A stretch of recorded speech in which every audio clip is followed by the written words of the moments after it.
сархати муҳимтарин хабарҳо. муҳоҷирони тоҷик як оиларо аз сардиҳои остона наҷот доданд. барномаи мубориза бо спиди Созмони Милали Муттаҳид аз боздошта шудани ёриҳо ба Тоҷикистон изҳори нигаронӣ кард ва додани манзил ба як хонаводаи дигари тоҷикро дар Русия таҳқиқ мекунанд.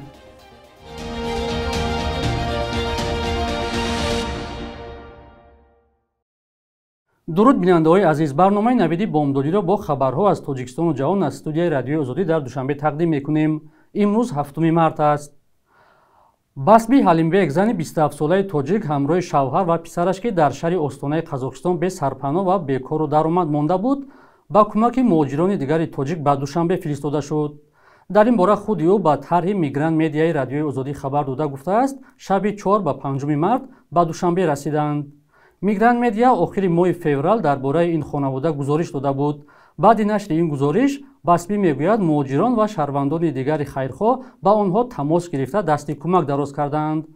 басби Ҳалимбек гуфт, аз соли 2018 дар шаҳри остонаи Қазоқистон муҳоҷир буданд. зимистони имсол, баъди он ки пои шавҳари басби лат хӯрд, онҳо бекору даромад ва бесарпаноҳ монданд. ин зан афзуд, шавҳараш баъди табобат дар Тоҷикистон пайи ҷустуҷӯи кор мешавад. ба гуфтаи ӯ, онҳо дигар нияти ба муҳоҷират рафтанро надоранд. Қазоқистон баъд аз Русия дуввумин кишварест, ки теъдоди зиёди муҳоҷирони меҳнатии Тоҷикистонро мепазирад. тоҷикистониҳо дар Қазоқистон асосан таксиронӣ ва дар бозору сохтумонҳо кор мекунанд. UNAIDS ё барномаи мубориза бо спиди Созмони Милали Муттаҳид аз боздошта шудани кӯмакҳои Оҷонсии рушди байналмилалии Амрико дар Тоҷикистон изҳори нигаронӣ намуд. дар изҳороте, ки 5 март дар саҳифаи ин созмон нашр шуд, омадааст, ки 61% барномаи миллии мубориза бо вируси заъфи масъунияти бадан дар Тоҷикистон аз ҳисоби манбаъҳои хориҷӣ маблағгузорӣ мешавад. аз ин ҳисоб сармояҳои ҳукумати Иёлоти Муттаҳидаи Амрико тахминан 20% буда, дуюмин азимтарин сармоягузори барномаҳои ин созмон бунёди глобалии мубориза бо спид, сил ва вараҷа дониста мешавад. барномаи мубориза бо спиди Созмони Милали Муттаҳид менависад, ҳукумати Амрико шарики калидии барномаҳои ин созмон аст ва ёриҳои он аз ҷумла барои тақвияти кори озмоишгоҳҳо, огоҳонидани мардум аз василаҳои пешгирии олудашавӣ ба ин сироят, ҷамъоварии маълумот ва ҳам таъмини ҳамгироии гирифторони вируси заъфи масъунияти бадан бо ҷомеа бисёр муҳим мебошад. USAID оҷонсии мустақили ҳукумати Амрико аст, ки соли 1961 аз ҷониби Конгресс ташкил шуда дар саросари ҷаҳон аз ҷумла Тоҷикистон амал мекард. дар давоми беш аз 30 соли истиқлолият, Иёлоти Муттаҳидаи Амрико тавассути ин созмон ба Тоҷикистон дар ҳаҷми беш аз $2 миллиард кӯмак кардааст. мақомот дар Тоҷикистон гуфтанд, баъди боздошта шудани ироаи ёриҳои ин оҷонсӣ бояд дар фикри пайдо кардани сармояҳои нав шаванд. вазорати нақлиёти Тоҷикистон аз хатари фаромадани тарма дар роҳҳои кишвар хабар дода, ба ниҳодҳои зертобаи худ супориш додааст, ки вазъро дар роҳҳои мошингард пайгирӣ намуда, дар ҳолати зарурӣ фавран ба тоза кардани роҳҳо шурӯъ намоянд. ин ниҳод ба такя ба маълумоти идораи обуҳавошиносӣ гуфтааст, ки моҳи март дар Тоҷикистон ҳавои сард ва резиши барфу борон пешгӯӣ шудааст, ки метавонад боиси фаромадани тарма дар роҳҳои манотиқи кӯҳӣ аз ҷумла роҳи мошингарди Душанбе-Чаноқ гардад. вазорати нақлиёт ба ронандагон тавсия додааст, ки бе зарурати шадид аз сафар дар қитъаҳои роҳҳои кӯҳӣ худдорӣ намуда, ҳангоми ҳаракат чораҳои эҳтиётиро қатъиян риоя намоянд. ширкати Айрес масъули нигаҳубин ва ҷамъоварии пул дар роҳи Душанбе-Чаноқ қаблан гуфта буд, ки шаби 2 ба 3 март дар масири ягона аз пойтахт ба шимол 13 тарма фаромада 7 мошинро аз зери тарма берун овардаанд. ҳар сол дар охири фасли зимистон ва аввали баҳор фаромадани тарма ҳаракат дар роҳҳои Тоҷикистонро мушкил мекунад.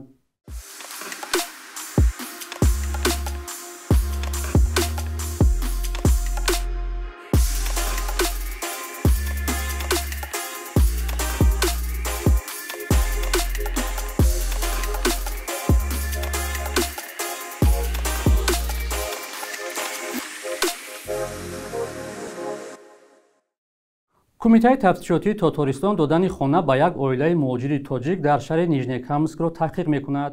хабари додани калиди манзил ба хонаводаи Муҳиддин Холзода аз тарафи шаҳрдори Нижнекамск Рамил Мулин 3 март дар шабакаи иҷтимоии ВКонтакте нашр шуд. дар пайи ин хабар сокинони маҳаллӣ кори шаҳрдориро танқид ва таҳқиқи қазияро талаб карданд. яке аз корбарон навиштааст, ки ба муҳоҷирон хона медиҳанду ба худиҳо на.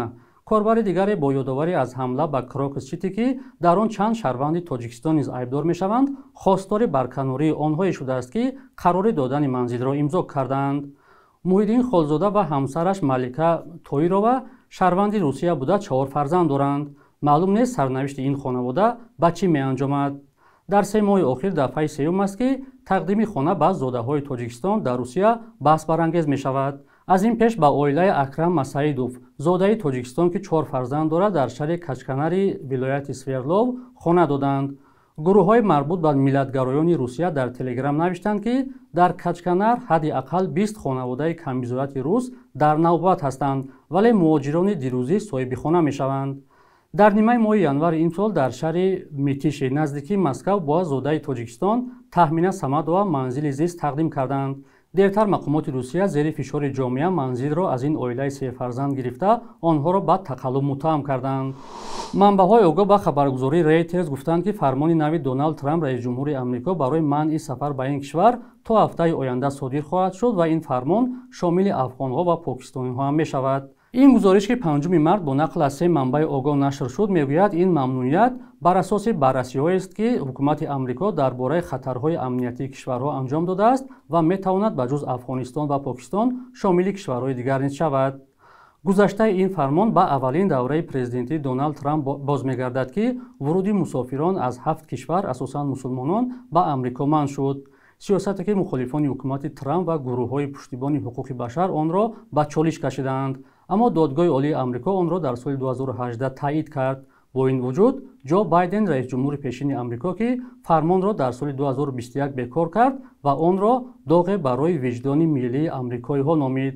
хабаргузории Reuters менависад, ки ин мамнуият метавонад бар вазъи ҳазорҳо афғон, ки ҳамчун паноҳанда бо визаи муҳоҷират иҷозаи иқомат дар Амрикоро гирифтанд, таъсир бигузорад.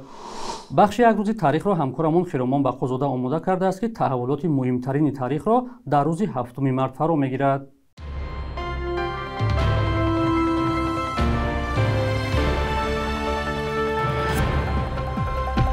7 марти соли 1967 бо қарори кумитаи марказии ҳизби коммунисти иттиҳоди шӯравӣ ҳар ҳафта аз 5 рӯзи кориву 2 рӯзи истироҳат иборат шуд. ин қарор бо ҳадафи таъмини ҳуқуқи коргарон ва шароити муносиб барои истироҳату фароғати онҳо қабул шуд. дар қонунҳои Тоҷикистон ҳам баъди касби истиқлолият ин талабот ҳифз шуд.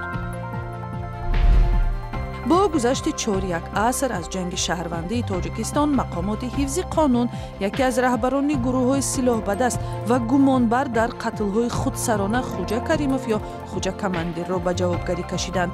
фармондеҳи пешини фронти халқӣ баъди беш аз 20 соли фирораш аз Тоҷикистон соли 2020 аз хориҷа истирдод шуда, барои даст доштанаш дар 20 мавриди куштор ба 14 соли зиндон маҳкум шуд. соли баъд ин ҳукм бозбинӣ шуд ва бар асоси далелҳои нав ба 21 соли зиндон маҳкум гардид.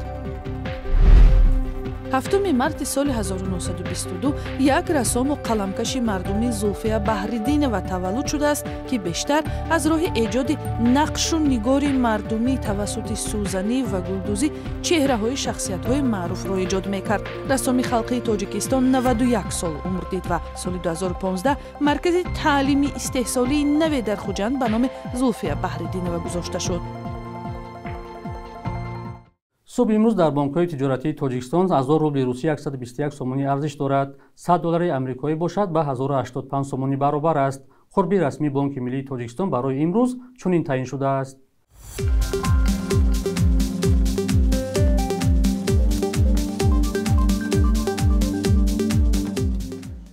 бинандагони азиз, муҳлати ҷудошуда барои барномаи навид ба анҷом расид. хабарҳои аз ин бештарро дар сомонаи радиои Озодӣ бо нишони озодӣ.орг ва озодӣ моби пайдо кунед. худо нигаҳдоратон.